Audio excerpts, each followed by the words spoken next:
వాళ్ళకంతటా వాళ్ళకి ఉత్సాహం ఉన్నోడు చేస్తాడు. నువ్వు బూత్ కమిటీ వేసావా దానికి? బూత్ కమిటీ లేని అడ్మినిస్ట్రేషన్ నాకు అర్థం కాలేదు. పక్కనున్న బీజేపీ చేస్తుంది కదా, ఎంతవరకు పట్టించుకొని వైసీపీ కూడా ఇప్పుడు ఆ పనే చేస్తుంది కదా బూత్ కమిటీలు. తెలుగుదేశానికి ఏనాటి నుంచి ఉన్నాయి కదా. అరే సెండ ఏమీ లేని కాంగ్రెస్కి కూడా ఉంది, కమ్యూనిస్టులకు కూడా ఉన్నాయి బూత్ కమిటీ.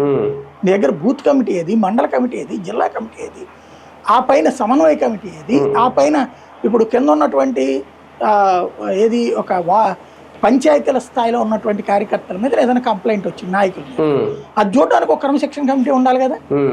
అది మండల స్థాయిలో ఉండాలి కదా. మండల స్థాయిలో లోపం జరిగితే చూడడానికి జిల్లా స్థాయిలో ఉండాలి కదా, జిల్లా పరిషత్ స్థాయిలో. జిల్లా పరిషత్ స్థాయిలో లోపం ఉంటే కనుక చూడటానికి పైన ఎమ్మెల్యే స్థాయిలో ఒకళ్ళు ఉండాలి కదా. ఎక్కడ ఉన్నాయి ఇవన్నీ కమిటీలు? ఎవరేయాలి ఇవన్నీ? ఇప్పుడు సెట్ చేసి చూస్తారా?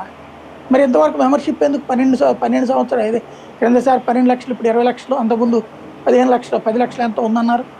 మరి వాళ్ళనే కదా చూడాల్సింది. నేను పట్టుకుని నమ్ముకొని ఉన్నటువంటి వాళ్ళే కదా ఇవ్వాల్సింది. నువ్వు ఏం జరుగుతుంది అక్కడ? ఎవరు మానిటర్ చేస్తున్నారు? అదంతా ఏంటంటే కాలక్షేపం నడిచిపోతుంది అంతే. అప్పుడప్పుడు డైవర్షన్ కోసం కొంత హడావిడి నడుస్తుంది. కానీ ఒకటి సార్, మీరు అన్నట్టు అది నిజమే. కాకపోతే నిన్న ఈయన ఎక్స్లీ ట్వీట్ చేసిన తర్వాత ఒక్కో పార్లమెంట్ నియోజకవర్గానికి సంబంధించి 28 మంది కమిటీ వేస్తారు. ఇందులో మొదటి నుంచి పార్టీలో సీరియస్ గా పనిచేసిన వాళ్ళు ఒక్కొక్క అసెంబ్లీ నియోజకవర్గం నుంచి 3 సాధక్స్ ని ఇందులో ఎంపిక చేస్తారు. అంటే ఆర్ఎస్ఎస్ ఏ రకంగా అయితే